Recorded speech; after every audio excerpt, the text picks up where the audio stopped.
But this is why he came. Jesus, the Son of God, was sent to be the perfect offering for the sins of all.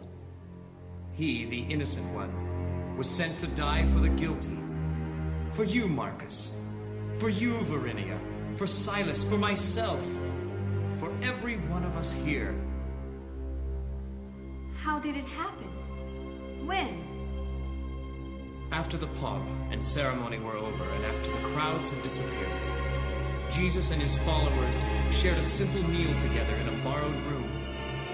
Later that night, one of his closest friends betrayed him to the authorities. No. And the Roman guards were sent to take him away. Didn't he try to escape? No, he didn't. He was innocent, but he offered no defense.